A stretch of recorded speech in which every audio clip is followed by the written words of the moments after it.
சமீபத்தில் விஜய் அவர்கள்கிட்ட பவன் கல்யாண் பேசியதாக தகவல். நடப்பது நல்லதாக நடக்கணும். அதுக்கு பின்னாடி உங்களுடைய கைங்கரியமும் ஒரு பெரிய அளவில் இருப்பதாக ஒரு தகவல் இருக்கே சார். சாதாரணவன் கலைஞருக்கு நான் பெரிய ஆளா தெரியும். ஸ்டாலின்லாம் இன்னை ஒரு துருவு மாதிரி நசுக்கி போட்டார்ல, அவருக்கு அந்த மாதிரி இருக்கிற நான் என்ன பெரிய புள்ளியா, அரசியல் புள்ளியா? No compromise. உங்க சைடுலயும் எங்க சைடுலயும். It's a GT promise. GT Holidays, South India's #1 travel brand. Aachi Royal gulab jamun packs, ஒன்று வாங்கினால் ஒன்று இலவசம். உங்கள் தங்க நகையை அதிக விலைக்கு விற்கவும் மற்றும் அடகில் இருக்கும் தங்க நகையை மீட்டெடுத்து அதிக விலைக்கு விற்கவும் உடனே அணுகவும் பிரைம் கோல்டு ஹப் 9840551787. விஜய் நல்ல நடிகர், அவரை பற்றி தெரியாத ஆட்கள் கிடையாது. எல்லா வீட்டுக்கும் டிவி மூலியமா போயிட்டாரு, திரையரங்கு போயிட்டாரு. அப்படி இருந்தாலும் கூட அவருக்கு 20% மேல ஓட்டு போகாது. பவன் கல்யாண் சுற்றுப்பயணம் வருகின்றார். மைனாரிட்டிஸ் ஓட்டுங்கிற சொல்லப்படுகிற கிறிஸ்துவ இஸ்லாம் சகோதரர்கள் இருக்காங்க இல்லையா, ஆமா, அவங்க தலா 10% ஓட்டுக்காங்க.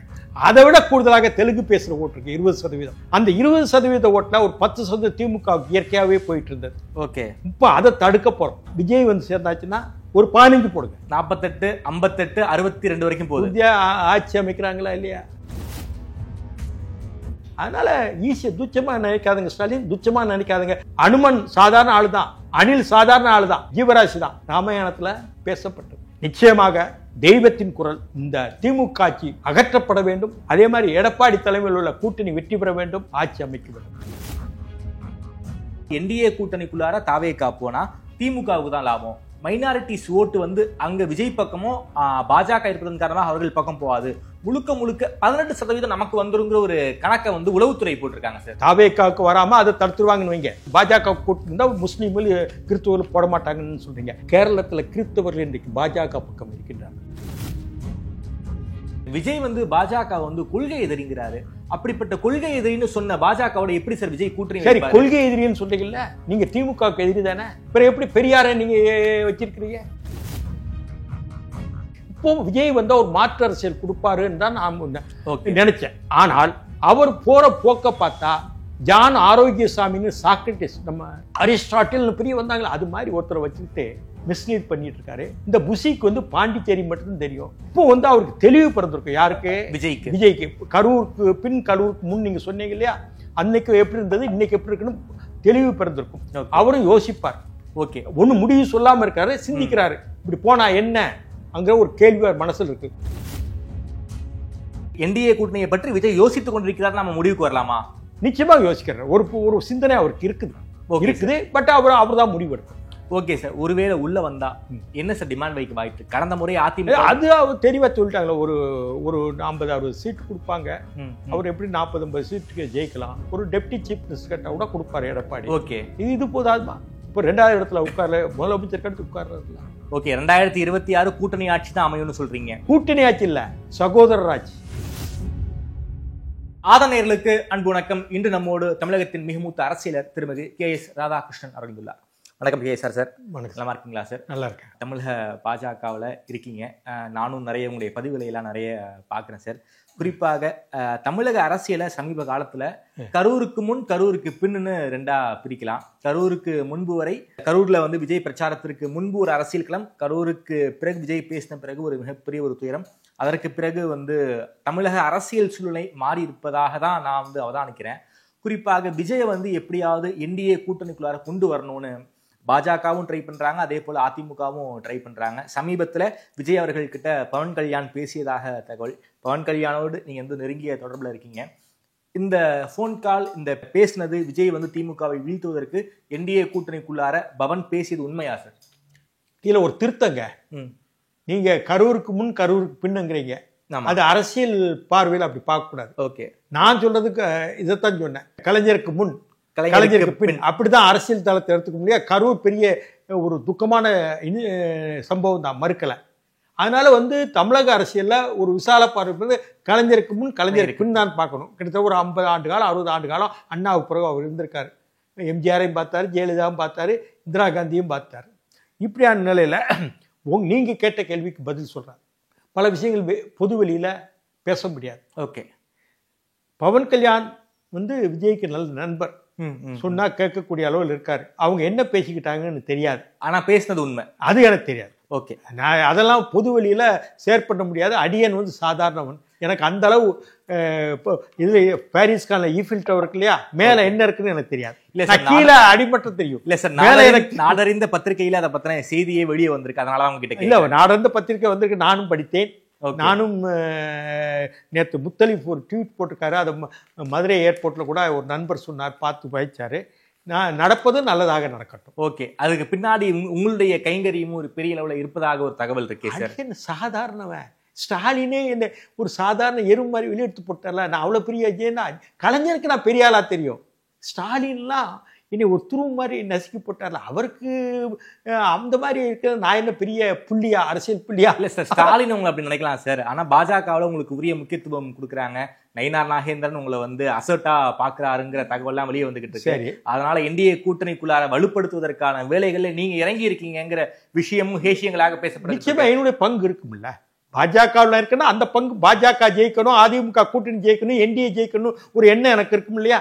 ஸ்டாலின் என்னை ஒரு துச்சமா நினைச்சார் இல்லையா. நியூயார்க் ஐநா மன்றத்திற்கோ, ஜெனீவா ஐநா மனித உரிமை ஆணையத்திற்கோ, இல்ல பிரிட்டிஷ் நாடாளுமன்றத்தில் பேச முடியுமா? KNரால் அழைச்சிட்டு போக முடியா, பொன்முடியினால் அழைச்சிட்டு போக முடியா, இவர் நம்புகின்ற சேகர்பாபால் அழைச்சிட்டு போகுமா, இவர் நம்புகின்ற இவர் செந்தில் பாலாஜியால் அழைச்சிட்டு போமா, கீதா ஜீவனால் அழைச்சிட்டு போக முடியுமா கேட்கிறேன். நள்ளிரவு கைதியில் கலைஞர் கைது செய்யப்படுகிறார், இவர் பெங்களூர் போறேங்கிறாரு, இவர் எங்கேயோ இருந்தாரு.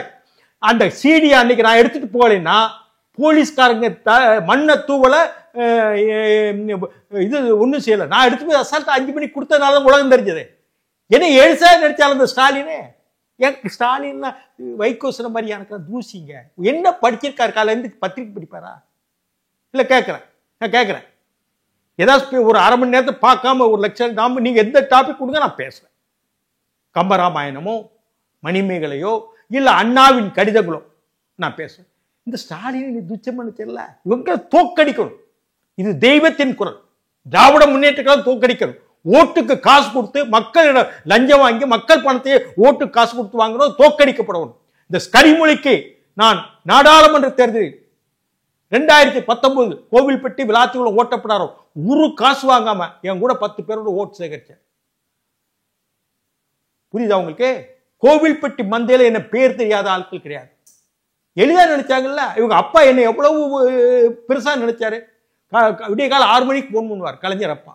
என்னப்பா இந்த ஹிந்துவில் அந்த தலையங்க பார்த்தியா, இந்த மாதிரி வந்திருக்கேன், நீ பேப்பர் வரல, படிச்சுட்டு உங்களுக்கு சொல்றேன், அப்புறம் படிச்சுட்டு உடனே வீட்டுக்கு வாம்பார். இந்த அருமத்தில் இவருக்கு யாருக்கு, சேகர் பாபு, ஒரு யாரு கீதா ஜீவன், ஒரு யாரு அந்த செந்தில் பாலாஜி, இவங்க தானே தெரியுது. கொஞ்சம் கூட ஒரு வெக்கம் வரலையா? நம்ம அப்பா நம்மளை ரொம்ப நாள் வளர்த்து துணை முதல்வர் ஆக்கினாரு. முதல்ல 84 தேர்தல் டிக்கெட் கொடுத்தாரு. KA கிட்ட தோத்தோம், KA கிருஷ்ணசாமி கிட்ட. எங்க 1000 விளக்கு. பிறகு 89 ஜெயிச்சோம். அப்போ அவருக்கு மந்திரி சேவையில இடம் கிடைக்கல. அன்னைக்கு கொடுத்துருக்கலாம், தலைவர் நினைச்சா அந்த உதயநிதி மாதிரி மந்திரி சேவை, அப்பவும் கொடுக்கல. பிறகு உங்களுக்கு 96 மதிமுக பிரிஞ்ச பிறகு ஜெயிச்சு வந்தார், மந்திரி சபையில் இடம் இல்லை. சரி இப்படி தள்ளக்கூடாதுன்னு எல்லாரும் சொன்னதுனால மேயர் ஆக்கினார். பிறகு 2006 ஜெயிச்ச பிறகுதான் அமைச்சர் ஆக்குறாரு. இவ்வளவு தூரம் கொண்டு வர்றல. உங்க மகன் வந்து என்ன 2019 முன்னாடி ஒன்றும் கிடையாது. உதயநிதி உங்க மகனுக்கு ஒண்ணுமே கிடையாது. வந்தார் 2019 நாடாளுமன்றத்தில் இவருடைய பிரச்சாரத்துல ஜெயிச்சாருன்னு மாவட்ட செயலாளர் பேச வச்சு உங்க பிரச்சாரம் ஜெயிக்கல. அப்படின்னா ஸ்டாலின் என்ற முன்னாள் முதல்வர் திமுக தலைவர் என்று பிரச்சாரம் ஜெயிக்கலையா? உங்க மகனால தான் ஜெயிச்சதா? நான் கேட்கிறேன். 2019 உடனே இளைஞரேன்னு போட்டாங்க, உடனே டிக்கெட் கொடுத்தாங்க சேப்பாக்கில், உடனே எம்எல்ஏ ஆக்குனாங்க, உடனே மந்திரி ஆக்குனாங்க, இப்போ துணை முதல்வர் நேருக்கு முன்னாடி உட்கார்ந்துட்டு இருக்காப்ல. இது அரசியலாங்க? இதுதான் சுயமரியாதையா? இதுதான் பகுத்தறிவா? இதான் கேட்குறேன். சுயமரியாதை பகுத்தறிவுன்னு சொன்னாங்க, இதுதான் பகுத்தறிவா? சரி நான் கேட்குறேன். இப்போ மத்திய மாநில உறவுகளை பற்றி ஆராய ஒரு குழு போட்டிருக்காங்க தெரியுமா? கெஸ்ட் ஹவுஸில், பழைய கெஸ்ட் ஹவுஸ் ரூம். அப்படின்னா ராஜமன்னார் கமிஷன் உங்கள் அப்பா போட்ட கமிஷன், அப்படின்னா அதை நீக்கி அதை எடுத்துட்டீங்களா? அது தேவையில்லையா உங்களுக்கு? அப்படின்னா புதுசாக ஏன் கமிஷன் போடுறீங்க? மாநில சுயாட்சியிலேருந்து உங்களுடைய அந்த கொள்கை மாறிடுச்சா? அது மாநில சுயாட்சி வேணும்னு ராஜமன்னார், PV ராஜமன்னார், சந்திரா ரெட்டி, லட்சுமி சாமி குழு அறிக்கை கொடுத்தாங்க. அப்படின்னா அந்த அறிக்கை நீங்க மறந்துட்டீங்களா? இப்ப எதுக்கு குழு போடுறீங்க? சரி, தேர்தல் அறிக்கைக்கு சொன்னீங்களா, ஏதாவது செஞ்சீங்களா? பிறகு பொய் சொல்றீங்களா 90% நான் செஞ்சுட்டோம்னு? இவங்களை தோற்கடிக்கப்பட வேண்டும் எல்லா சகல காரியங்களும் நான் செய்வேன். ஓகே, அதற்கான பணிகள் நான் பவன் கல்யாணை தூண்டி விடுறதும் கேட்டலிஸ்ட் நான் தான், இல்லைன்னு சொல்ல மறுக்கல. Okay sir. அவருக்குன்னு அரசியலுக்கு தமிழ்நாட்டில் அவருக்குன்னு ஒரு ஓட்டர்ஸ் இருக்கிறாங்க, எனக்கு தெரியும். 20% ஓட்டு தான் விஜய்க்கு இருக்கு. இன்னொன்று விஜய் பற்றி சொல்கிறேன். விஜய் நல்ல நடிகர், அவரை பற்றி தெரியாத ஆட்கள் கிடையாது. அவ்வளவு செல்வாக்கு. திருத்தணியில ஆரம்பிச்சு கன்னியாகுமரி வரைக்கும் விளம்பரமே தேவையில்லை. ஆமாமா, சொல்ல வேண்டியதில்லை. எல்லா வீட்டுக்கும் டிவி மூலியமா போயிட்டாரு, திரையரங்கு போயிட்டாரு, பாப்புலாரிட்டி. அப்படி இருந்தால் கூட அவருக்கு 20% மேல ஓட்டு போகாது. ஓகே, 20% அவர் தோழமை கட்சிக்கால நாங்க சேரப்போறோம்னு சொல்றாங்களே தினகரன் ஓ பன்னீர்செல்வம் இவங்கெல்லாம் சேர்ந்தா கூட ஒரு 1% கூடுமா? 21% வெற்றி பெற முடியுமா? 45% மேல போனால்தான் கிராசான் திவால் வெற்றி பெற முடியும். ஆமா, இவருக்கு 20% இருக்குங்க, விஜய்க்கு 20% இருக்கு. 20 மேக்சிமம் நான் கணக்கு அதிகபட்சம் போடுறேன், அதிகபட்சம் போடுறேன். இவங்க சொல்றாங்க அவங்க பாணியில 20% இருக்குங்க, 20% வெற்றி பெற முடியாது. எடப்பாடி பழனிசாமி அதாவது அதிமுக ஜெயலலிதா காலத்துல எத்தனை சதவீதம்? 45 வரைக்கும். 45, நான் 45 சொல்ல 35 போடுங்க. இப்போ அவங்களுக்கு என்ன, அதிமுக என்ன நினைக்கிறாங்கன்னா, இந்த காலகட்டத்தில் நம்ம ஜெயிக்கலைன்னா நம்ம கட்சியை காணாம போகும், நமக்கு மரியாதை இருக்காது ஊர் பக்கத்துல. அது எடப்பாடி முதலமைச்சராரோ ஆகிறாரோ இல்லையோ, ஆனால் நம்ம கட்சி ஒரு பொறுப்புக்கு வந்தா தான் நம்ம ஒரு எம்எல்ஏ, ஒரு அமைச்சர், நம்ம ஒரு பஞ்சாயத்து போர்டில் சேர்மன், அதில் சேர்மன், நகர்மன்ற தலைவர்னு ஆக முடியும்ங்கிறது பயம் வந்துருச்சு. நான் எல்லா இடத்துல டூரில் போகிறேன். ஓகே, நயினார் டூரில் வரும்போது எல்லா இடத்துல அதிமுக கொடியை வந்துட்டு நயினார்கிட்ட அவ்வளவு பிரியமாக, அவ்வளவு நேசிப்போடு ஒரு இயற்கையான கூட்டணியாக பாஜக அதிமுக கூட்டணிக்கு நான் அவர் டூரில் மறுபடியும் டூர் நான் தொடர்ந்து போக போகிறேன். அவரோட டூரில் முழுவதும் நான் தான் இருக்க போகிறேன். இப்படி இருக்கும் பொழுது ரெண்டுமே ஒரு இயற்கையான ஒரு அலையன்ஸாக சிமெண்ட் ஆயிருக்கு. ஓகே, இப்படி இருக்கும்போது ஒரு உத்வேகம் அதிமுக மக்கள் மத்தியில் வந்திருக்கு. அவங்களும் இந்த 35% to 38% பழைய அந்த அம்மா ஜெயலலிதா காலத்து ஓட்டு இல்லைன்னா கூட 30%. அதே மாதிரி பாஜக அண்ணாமலை எவ்வளவு சேர்த்து வச்சாரு? 21 வாங்கினாரு சார். இது கிட்டத்தட்ட 20% வாங்கினாங்க. 20% 18 வாங்கினாங்க. இல்ல 18 வச்சுக்கிட்டு நான் 10 போடுறேன். சரி, 38 to 10 எவ்வளவு ஆகுது? 48. பிறகு இன்னொரு, நான் ஏற்கனவே உங்ககிட்ட சொல்லியிருக்கேன், பவன் கல்யாண் சுற்றுப்பயணம் வருகின்றார். தமிழ்நாட்டுக்கு வராரா? ஆமா, கேட்டுக்கிடுங்க. மைனாரிட்டிஸ் ஓட்டுங்கிற சொல்லப்படுகிற கிறிஸ்துவ இஸ்லாம் சகோதரர்கள் இருக்காங்க இல்லையா, ஆமா, அவங்க தலா 10% ஓட்டுருக்காங்க. அதை விட கூடுதலாக தெலுங்கு பேசுற ஓட்டு இருக்கு 20%. ஓகே, அந்த 20% ஓட்டுல ஒரு 10% திமுக இயற்கையாவே போயிட்டு இருந்தது. ஓகே, இப்ப அதை தடுக்க போறோம். பவன் கல்யாணம் வச்சு நிச்சயமா ஒரு 6% 7% நாங்க விற்கலாம். ஓகே, தமிழ்நாட்டுல பவன் கல்யாண் சுற்றுப்பயணம் வரப்போறேன். 6 7 அதுவும் சந்திரபாபு நாயுடு வரப்போறார், லோகேஷும் வரப்போறார், புரந்தீஸ்வரியும் வரப்போறாங்க, என் டி ராமராவ் மக வரப்போறாங்க. இப்போ 6% இருக்கா? நான் பாஜக 6% தான் போடுறேன், 6% போட்டுக்கோம். அது எவ்வளவு போட்டோம்? 38, 35, 35, 6, 41. தெலுங்கு பேசுகிற ஓட்டு ஒரு 8% போடுங்க. ஓகே, எவ்வளவு ஆகுது? 48. இயற்கையா விஜய் சேர்ந்தாச்சுன்னா ஒரு 15 போடுங்க. 15 எவ்வளவு ஆகுது? 48, 58, 62 வரைக்கும் போகுது. இந்தியா ஆட்சி அமைக்கிறாங்களா இல்லையா? ஓகே, விஜய்க்கும் பலமாகும். விஜய்க்கும் டெப்டி சீஃப் மினிஸ்டர் கிடைச்சானா அவருக்கு ஒரு 40-50 எம்எல்ஏக்கள் வந்தானா அடுத்த கட்டத்துக்கு மூவ் ஆகலாம். இனி பிற்காலத்துல எப்படி பவன் கல்யாண் வந்தாரோ ஆந்திராவில் அதே பேட்டர்ன்ல வரலாம். ஏன்னா சிரஞ்சீவி எவ்வளவு கூட்டம் சேர்ந்து பார்த்தாரு, திருப்பதியில பெரிய மாநாடு நடத்தினாரு. அவர் ஜெயிச்சாங்க கொஞ்சம் எம்எல்ஏ. ஆமா, ஆட்சிக்கு ஒண்ணு காங்கிரஸ் போய் கரைஞ்சிட்டாரு. ஓகே, அதே மாதிரி விஜயும் ஆயிரும். கமலஹாசன் நிலைமை என்ன ஆச்சு? ஓகே, இப்படியான சூழ்நிலை இந்த ஃபார்மேஷன்ல பார்க்கணும். அது மத்தியில நீங்க விஜய் இருந்தால் கிறிஸ்தவர்கள் இஸ்லாமிய ஓட்டு திமுக போறது கொஞ்சம் தடுக்கலாம். அது வேற இருக்கு. ஓகே, இந்த மாதிரி ஒரு பல விஷயங்களை உள்ளடக்கி பார்த்தால் இந்த கூட்டணி எப்படி அதிமுக, ஓகே, பாஜக, தவேக, இன்னி வர்ற கட்சிகள் சேர்த்தா பாமக இன்னி வர்ற கட்சிகள் 60%, 60%. திமுக பழைய ஜெயலலிதா ஆட்சி காலத்தில் 2 சீட்டு 3 சீட்டுக்கு வந்தாங்களே 10 சீட்டு அது மாதிரி. ஓகே சார், நீங்க பாவத்தை சுமக்க வேண்டும். என்னை போன்றவர்கள், நான் உழைத்தது அதிகம், சொல்ல வேண்டிய சொல்லி ஆகணும். அதான் கருத்து சுதந்திரம். எளிதா ஸ்டாலின் என்னை எடுத்துக்கிட்டார்ல, கலைஞர் என்னை மதித்ததோ, பேராசிரியர் என்னை மதித்ததோ, அந்த அளவு கூட ஸ்டாலினுக்கு நான் என்ன ஈஸியா உங்களோட அதிக படிச்சிருக்கேன், உங்களோட அரசியல் எக்ஸ்பீரியன்ஸ், உங்களோட அரசியல் சீனியர். நான் காமராஜ் காலத்துல அரசியலுக்கு வந்துவேன்.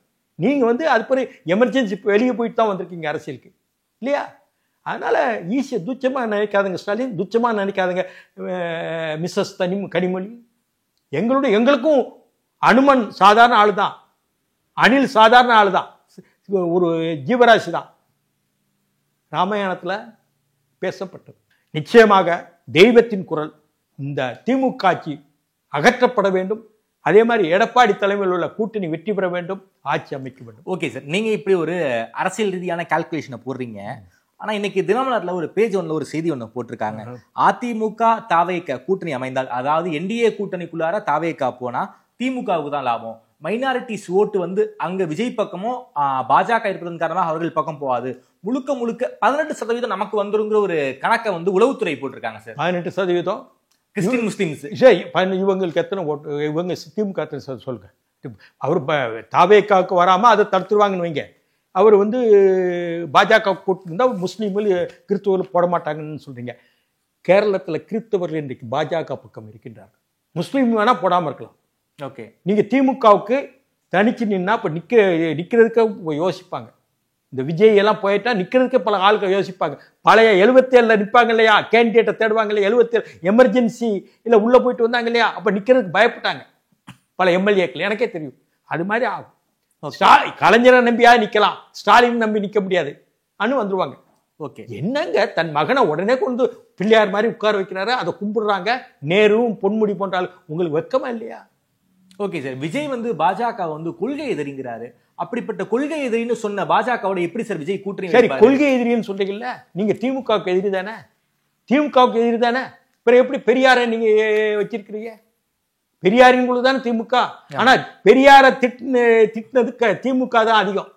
இன்னி வரலாற்று இருக்கு. ஆனா திமுகவை திட்டினது பெரியார் தான் அதிகம். இன்னி வரலாறு பேப்பர்ல இருக்கு, பெரியார் சிந்தனைகள்ல அவ்வளவு திட்டாங்க. இப்போ பெரியார் அவங்க பெருசா எடுத்துக்கிறாங்க. யார்? திமுக. உங்களுக்கு கடுமையால பேச தேச விரோத சக்தியில் உள்ளதில் திருட்டு பைகள்னு பெரியார் பேசுறாரு. ஆனால் விஜய்க்கு நான் அவர் வரணும்னு நினைச்சேன். ஒரு மாற்று அரசியலுக்கு உங்களுக்கு பேட்டி கொடுத்து தினமணியில் நான் தான் கட்டுறது, எல்லாருமே அதை பாராட்டினாங்க. ஒரு மாற்று அரசியல் வர வேண்டும். நான் காமராஜர், நெடுமாறன், அதே மாதிரி வைகோ இந்த அளவில் பயணிச்சதுக்கான மாற்று அரசியல் தான். அந்த மாற்று அரசியலை அவங்களால் கொடுக்க முடியல வைகோ வரைக்கும். இப்போ விஜய் ஒரு மாற்று அரசியல் கொடுப்பாருன்னு தான் நான் நினைச்சேன். ஆனால் அவர் போற போக்க பார்த்தா ஜான் ஆரோக்கியசாமின்னு சாக்ரட்டிஸ் நம்ம பேசினாரையா, ரோமத்திலையும் கிரேக்கத்திலையும் பெரிய அந்த காலத்துல மிகப்பெரிய தத்துவ ஞானி மேண்டஸ்கியூ, சாக்ரட்டிஸ், அரிஸ்டாட்டில் பெரிய வந்தாங்களா, அது மாதிரி ஒருத்தரை வச்சுக்கிட்டு மிஸ்லீட் பண்ணிட்டு இருக்காரு. இந்த புஷிக்கு பாண்டிச்சேரி மட்டும்தான் தெரியும். போதுடாசாமி நான் வந்தேன். இப்போ அவருக்கு தெளிவு பிறந்திருக்கும். யாருக்கு? விஜய்க்கு. கரூருக்கு பின், கரூருக்கு முன் நீங்க சொன்னீங்க இல்லையா, அன்னைக்கு எப்படி இருந்தது இன்னைக்கு எப்படி இருக்குன்னு தெளிவு பிறந்திருக்கும்.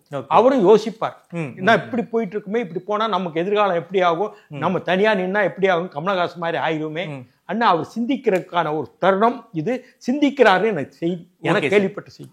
ஓகே, ஒண்ணு முடிவு சொல்லாம இருக்காரு, சிந்திக்கிறாரு. இப்படி போனா என்ன அங்க ஒரு கேள்வி மனசுல இருக்கு. ஓகே, அதாவது என்டிஏ கூட்டணிக்குள்ளார போகலாம ஒரு மைண்ட் செட் விஜய்க்கு வந்திருப்பதாக நீங்க சொல்றீங்க. கேள்வி இப்படி போனா என்ன, இன்னும் அவர் முடிவு எடுக்கல. எனக்கு தவறு. ஓகே சார், நீங்க கரூர் சம்பவத்துக்கு பிறகு விஜயை தொடர்பு கொண்டு நீங்க பேசுனீங்களா சார்? நான் அதெல்லாம் பொத்திட்டு இருந்தா தான் நல்லது. கை பொத்திருந்தா தான் எனக்கு வெறுங்கையான கூட வெளியே தெரியாதுல்ல. ஓகே, நான் சொல்றது விளங்குதா? என் கைக்குள்ள என்ன இருக்குன்னு தெரியாதுல்ல, அது நான் சொல்லக்கூடாதுல்ல. ஓகே, குழம்ப கூடாதுல்ல, என்ன நடக்குன்னு தெரியும். ராஜதந்திரம் இருக்க அரசியல் சதுரங்கம் தானே, செஸ் போர்டு தானே, அப்படித்தானே விளையாடணும். ஓகே, இப்போ நீங்க ஒரு ஒருத்தருந்து என் கேள்வி கேட்குறீங்க, நாங்க இங்க இருக்க நம்ம 2 பேரும் செஸ் போர்டு விளையாடுறோம். நான் உங்கள்கிட்ட சொல்லிடுவேனா எதை நகட்ட போறேன், எதை செய்ய போறேன், இப்போ காடு விளையாட அந்த காடை போட போறேன் நான் சொல்லுவேன். அது அரசியல் இல்லையா, அரசியல் கமுக்கம். ஓகே சார், என்டிஏ கூட்டணியை பற்றி விஜய் யோசித்துக் கொண்டிருக்கிறார், நம்ம முடிவுக்கு வரலாமா? நிச்சயமாக யோசிக்கிறேன். ஒரு சிந்தனை அவருக்கு இருக்குது. பட் அவர் தான் முடிவு எடுக்கணும். ஓகே சார், ஒருவேளை உள்ள வந்தா என்ன சார் டிமாண்ட் வைக்க வாய்ப்பு? கடந்த முறை அதிமுக அது அவர் தெளிவா சொல்லிட்டாங்களா, ஒரு 50-60 சீட்டு கொடுப்பாங்க. அவர் எப்படி 40-50 சீட்டுக்கு ஜெயிக்கலாம். ஒரு டெப்டி சீஃப் மினிஸ்டர் கூட கொடுப்பாரு எடப்பாடி. ஓகே, இது போதாதுமா? இப்போ 2வது இடத்துல உட்கார்ல முதலமைச்சர் அடுத்து உட்கார்றாருல. ஒரு ஆளுங்கட்சியில அவங்க அமைச்சர்களும் ஆக போறாங்க. ஓகே. அவங்க கட்சிக்கு உரிய பிரதிநிதித்துவம் அமைச்சரவையிலும் கிடைக்கும். அப்புறம் என்ன இருக்கு, பாஜகவுக்கும் அமைச்சரவையில் இடம்பெறுவாங்க. ஓகே. வித்தியாசமான அமைச்சரவை இருக்கும். ஓகே. 2026 கூட்டணி ஆட்சி தான் அமையும்னு சொல்றீங்க. கூட்டணி ஆட்சி இல்ல, சகோதரர் ஆட்சி. கூட்டணி ஆட்சின்னு சொல்ல, சகோதர பாசத்தோடு அந்த ஆட்சி நடக்கும். ஓகே. இந்த ஃப்ரெண்ட்லி ஃபைட்டுங்கிறாங்களே எங்க, பீகார்ல, அது மாதிரி சகோதர ஆட்சி, கூட்டணி ஆட்சி இல்ல, சகோதர ஆட்சி, brothers government. Okay sir. Sir, குறிப்பாக என்டிஏ கூட்டணிக்குள்ளார விஜய் வந்தா திமுக உறுதியா வீழ்த்த முடியும். வீழ்த்தணும், தமிழ்நாட்டு நலன் கருதி வீழ்த்தணும். தனிப்பட்ட காரியம் இல்ல. போதைப் பொருள், பாலியல் பலாத்காரங்கள், கிட்டத்தட்ட 100க்கு மேல ஆயிரக்கணக்கான கொலைகள், பட்டப்பகல் கொலைகள், அதே மாதிரி சட்ட ஒழுங்கு சீர்கேடு, விலைவாசி உயர்வு, லஞ்ச லாவணியம். ஓகே. திமுக காரங்க எது வேணா செய்யலாம். நேரத்துல சைக்கிள் ஊட்டிட்டு போய்ப்பான், பஞ்சராகி சைக்கிள் ஊட்டிட்டு போய்ப்பான் திமுக நிர்வாகி. இன்னைக்கு அவர் ஒரு எம்எல்ஏ பெரிய ஆள்னா அவர் இது இனோவால ஹைபிரிடா அந்த கார்ல போறாரு. இன்னைக்கு நான் கண்ணால பாக்குறேன், ஒரு பஞ்சர் ஓட்டிட்டு இருந்தான், எனக்கு தெரியும் ஒரு ஆளு. நான் அது குறையா சொல்லலை, அதுவும் தொழில் தான், நான் தப்பா சொல்ல. அவருக்கு இன்னைக்கு ஹைபிரிட் இனோவால போறாருன்னா எப்படி பணம் வந்தது கேட்குறேன். நான் தொழிலை குற்றமா சொல்லலை, அந்த தொழில் செஞ்சாதான் 4 பேர் சைக்கிளில் போக முடியும். வேணும், அந்த தொழிலாளிக்கு ஒரு ஹைபிரிட் கார்ல போறாருன்னா எப்படி பணம் வந்தது? ஒரு உதாரணத்துக்கு சொல்றேன். ஓகே. என் கண்ணாலே பார்த்தேன். எங்கேயாவது நான் போகும்போது எனக்கு வணக்கம் சொல்லுவாப்புல. இப்ப என்னங்க, வெள்ள சொல்லையா அந்த சட்டையை போடுங்க, ஒரு car hybrid car, Innova car போனுங்க, அந்த கார்ல ஏதாவது ஒரு படத்தை வச்சுருவாங்க, அந்த கட்சி தலைவர் படத்தை. இதுதாங்க இன்னைக்கு அரசியல். இதுக்கு மேல அவங்க மக்கள் பணி ஒன்றும் கிடையாது. யாராவது வந்து எனக்கு அந்த பதவி வேணும், இந்த பதவி வேணும், இந்த இதுக்கு வேலை வேணும்னு வந்தோன்னா இவ்வளோ பணம் கொண்டா உனக்கு வேலை வாங்கி தரேன். இதுதான் நடக்குது. இந்த வியாபாரம் தான் அரசியல் வியாபாரிகள் இன்றைக்கு இருக்கின்றார்கள். இவங்களை கட்டி கலெக்ஷன் கமிஷன் தான் அரசியல் ஆயிடுச்சுங்கிறீங்களா? கரெக்ட், கலெக்ஷன் கமிஷன் தான் அரசியல் ஆயிடுச்சு. Stalin said that is correct now. இப்போ அதான் பிரிவேல ஆயிட்டு. அரசியல் வியாபாரிகளும் அரசியல் புரோக்கர்களும் இன்றைக்கு அரசியல் வந்த பிறகு அரசியலாளர்களுக்கு வேலை, என்னை போன்ற அரசியலாளருக்கோ நெடுமாறன் போன்றவர்களுக்கு வேலை கிடையாது. நாங்களே எழுதிட்டு படிச்சுட்டு இருக்கோம். பவன் கல்யாணம் பொறுத்த வரைக்கும் தமிழ்நாடு அரசியலை ரொம்ப கூர்ந்து கவனிக்கிறாருன்னு நினைக்கிறேன். விஜய் கிட்ட பேசியிருப்பதாக ஒரு பிரபல நாளிதழ் செய்தி எழுதியிருக்காங்க. அடிக்கடி தமிழ்நாட்டுக்கு வராரு. தமிழ்நாடுல நம்ம அரசியல் பண்ணணுங்கிற ஆசை பவன் கல்யாணுக்கு இருக்கு போல இருக்கே சார். அவர் தெலுங்கானா, அவர் நினைத்தால் தெலுங்கானாவில் அரசியல் பண்ணலாம், அவர் நினைத்தால் கர்நாடகத்தில் அவருக்கான ஆதரவாளர்கள் பண்ணலாம், தமிழ்நாட்டிலும் பண்ணலாம், பாண்டிச்சேரியிலும் பண்ணலாம், அந்த மாநிலம் பண்ணலாம், எல்லா இடத்துலயும் அவர் ஆதரவு அரசியல் பண்ணலாம் சார். ஆனா அவர் தமிழ்நாடு கொஞ்சம் கான்சென்ட்ரேட் பண்ற மாதிரியான ஒரு தெலுங்கானாலும் கான்சென்ட்ரேட் பண்றாரு, கர்நாடகாலையும் கான்சென்ட்ரேட் பண்றாரு. ஓகே. பாண்டிச்சேரியிலையும் அவருக்கு ஏனம் மாகி ஏனம்லாம் இருக்கு இல்லையா, ஆமா, அங்கேயும் அவருக்கு ரசிகர்கள் போட்டிருக்காங்க, பாண்டிச்சேரியில இருக்காங்க. ஓகே. குறையொன்றும் இல்லை பவன் கல்யாணுக்கு. குறிப்பாக ஆந்திரால பவன் கல்யாண் செய்த ஸ்ட்ராட்டஜி, அதாவது தெலுங்கு தேசம் அதே போல பாஜக கூட்டணியில வச்சு எப்படி துணை முதல்வர் ஆனாரோ அதே மாதிரியான ஒரு ஸ்ட்ராட்டஜியை விஜய் தமிழ்நாட்டில் பண்ணுவதற்கு வாய்ப்பு இருக்கா சார்? பண்ணால் அவருக்கு நல்லது. அவர் கட்சி தமிழக வெற்றி கழகம் ஒரு வரலாறு படைக்கும். தனியா நின்னா கஷ்டம். பாஜக கூட்டணி வலுவடைந்துடக்கூடாதுங்கிறதுல திமுக ரொம்ப கவனமா இருக்காங்க போல இருக்கு. திமுக என்ன கவனமா இருக்கு? திமுகவுக்கு ஒரு ஆளுங்கட்சிங்க இந்த இந்த இணையத்துல இதுதாங்க பல. நான் திமுக பற்றி அறிஞ்செல்லாம் இருக்கு. கலைஞர் கைதி நேரத்துல எவ்வளவு ஓடினா தெரியுமா, நான் தானே இருப்பேன். கல்கி எழுந்தது, ஜூனியர் விடன் எழுந்தது, எல்லாருமே எப்போ பார்த்தாலும் முரசொலி மாறனே பேசுறாரு, எப்போ பார்த்தாலும் KSR தான் இருக்கிறாரு அறிவாலயத்தில், எல்லாரும் ஓடி போயிட்டாங்க. ஆனால் அவரே பொதுக்குள்ள பேசுறாருல, ஒரு ஆபத்தான காலத்தில் எல்லாம் ஓடி போவாங்க, நான் பார்த்துருக்கிறேன். அதான் அவங்க தைரியம். ஆளுங்கட்சினா தைரியமா இருப்பாங்க. ஜெயலலிதா பிரிவில் ஏதாவது தைரியமா இருக்க முடியுதா? நீங்க ஆளுங்கட்சி ஆகும்போது தைரியமா இருக்கு. ஆளுங்கட்சி ஆகணும், வலுவான கூட்டணி இருந்தால் தான் ஜெயிக்கும். 67 பாருங்க கூட்டணி தொடர்ச்சியா வலுவான. 67 ஒரு கதை சொல்றேங்க. காங்கிரஸ் தனியா நிக்குது. காமராஜர் இந்திரா காந்தி பிரியவே இல்லை, ஸ்தாபன காங்கிரஸ் இந்திரா காங்கிரஸ். அப்போ காலமாட்டு நுகத்தடி போட்ட காலமாட்டு சின்னம் காங்கிரஸுக்கு. அவங்க தனியா நின்னாங்க. இவர் அண்ணா, ராஜாஜியின் சுதந்திரா கட்சி, மாப்போசியோட தமிழரசுகள் வட மாவட்டங்கள் இருந்தது, CPM பி ராமமூர்த்தி, அதே மாதிரி காயிதே மில்லத் முஸ்லீம் லீக், மூக்கியா தேவர், அப்போ பவர்ஃபுல்லா பார்வர்ட் பிளாக் மதுரை மாவட்டத்தில் இருந்தாங்க. மூக்கியா தேவர் சோசியலிஸ்ட், BSP SSP, அவங்க அதுக்கு முன்னாடி 10 சீட்டு 20 சீட்டு ஜெயிச்சாங்க. அவங்க இத்தனை பேர் சேர்ந்து அது போய் சின்ன சின்ன கட்சி கூட்டணி, வலுவான கூட்டணின்னு ஆரம்பிச்ச தமிழ்நாட்டில் அவங்க தான் ஜெயிக்கிறாங்க. ஆனால் காங்கிரஸ் 1 லட்சம் ஓட்டு அவங்கள விட கூடுதலாக வாங்குறாங்க. காங்கிரஸ் தோக்குது. 1 லட்சம் ஓட்டு குறைவாக வாங்கினா திமுக ஜெயிக்குது, ஆட்சி அமைக்கிறாங்க. அதுக்கு முன்னாடி என்ன இந்திய எதிர்ப்பு போராட்டம். ரேஷன் கடையில் அரிசி கிடைக்கல, மக்கள் திண்டாடுறாங்க சாப்பாட்டுக்கு அரிசிக்கு. அப்போ பக்தவச்சலம் சொன்னார், ஒரு நாள் பட்னி எடுங்கன்னு கூட சொன்னார். அது ரொம்ப மக்களை அவனுக்கு முதலமைச்சர் பக்தவச்சலம் அவர் வேலை சொல்லிட்டு போயிட்டார். மக்கள் மத்தியில் அது பெரிய இதாகிப்போச்சு, அவளாதி ஆகிப்போச்சு காங்கிரஸ் மேலே. இதனால ஈஸியாக ஜெயிச்சாங்க. அதுக்கு பிறகு திமுக எப்போ ஜெயிச்சது? எம்ஜிஆர் பிரச்சாரம், குண்டடிப்பட்ட பிரச்சாரம் 71 அது போஸ்ட் ஓட்டினாங்க எம்ஜிஆருடைய சிம்பதி. அதுக்கு பிறகு நடந்த 71 தேர்தலில் எம்ஜிஆர் ஊர் முழுவதும் பிரச்சாரம் நடத்தினார். எம்ஜிஆர் பிரியலை. கலைஞர் வந்து சைதாப்பேட்டையிலேருந்து வெளியே போகல, அங்கே தான் போட்டிக்கிட்டார். குடந்தராமலிங்கம், நாங்களாம் குடந்தராமலிங்கம் அண்ணன் குடந்தராமலிக்கு பிரச்சாரம் பண்ணுறோம், இளைஞர் காங்கிரஸ் தலைவர். அவர் ஏற்று போட்டி போகிறார். குடந்தராமலிங்கம் வெளியவே தொகுதியை விட்டு வெளியே போகலங்க. அப்போ எம்ஜிஆர் தான் பள்ளிப்பட்டிலேருந்து பத்மநாபபுரம் வரை கன்னியாகுமரி வரைக்கும் அவர் பிரச்சாரம் பண்ணார். அப்படித்தான் ஜெயிச்சது. அது பிறகு முதலமைச்சர் ஆகிறதுக்கும் எம்ஜிஆர் தான் காரணம். இல்லை நாவலர் ஆகிப்பார், கலைஞர் ஆகிக்க முடியாது. புரியுதா? இப்படி அது எம்ஜிஆர் பிரிஞ்ச பிறகு இவங்க ஜெயிச்சாங்களா? எம்ஜிஆர் இறந்த பிறகு தான் ஜெயிச்சாங்க. 89 வலுவான கூட்டணி, 89 வலுவான கூட்டணி. அந்த கூட்டணியில் நானே நின்னேன். ஏன் பாருங்க, தலையெழுத்து வலுவான கூட்டணி. ஏன் தொகுதியில் மட்டும் கூட்டணி இல்லை. ரெட்டப்புறா நிக்கல, கை நிக்கல, யாரு சேவல் நிக்கல, சேவல் ஜெயலலிதா, ரெட்டப்புறா ஜானகம்மா, கை காங்கிரஸ், மூணுமே நிக்கல. நான் எப்படி ஜெயிப்பேன்?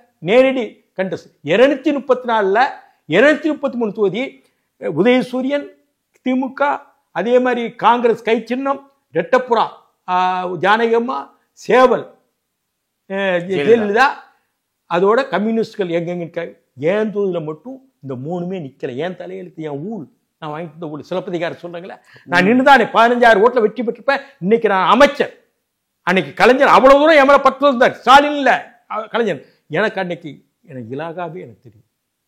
மின்சாரத்துறையும் செய்தி விளம்பரம் எனக்கு கொடுத்தாங்க. நான் எங்க போயால கலைஞர் அந்த மாதிரி வச்சிருந்தாங்க. முரசொலி மாதிரி அந்த மாதிரி வச்சு, முரசொலி மாதிரி என்ன அவ்வளோ பாராட்டுவார். அவர் வந்து கூடியே டெல்லிக்கார கூட்டு போயிட்டு பார்த்துருக்கீங்களா? என்னை கூட்டு போயிரு சொல்லிட்டு, கவலைப்பட, நீங்கள் என் கூட தானே இருக்கீங்க, டெல்லிக்கு வரணும், நீங்கள் எதுக்கு தமிழ்நாடு அரசியல் இருக்கீங்க அண்ணே சொல்லியிருக்காரு என்கிட்ட. நான் அவ்வளவு முரசொலி மாறும் கலைஞர் இறந்தது எனக்கு பின்னாடி. இந்த கனிமொழிக்கும் Stalin thankless fellows, thankless ladies. Vijay ஒரு ஆசிலேஷனா இருக்காரு, முடிவெடுக்காம இருக்காரு. ஒரு கான்கிரீட்டா முடிவு எடுத்துட்டா தமிழ்நாடு அரசியல் எப்படி சார் மாற வாய்ப்பு இருக்கு? தமிழ்நாடு அரசியல் திமுக எலிஜி ரிட்டன் கண்ட்ரி சர்ச் யார்டு ஒரு பாட்டு இருக்கு, கிரேவியார்டில் எழுதுறது.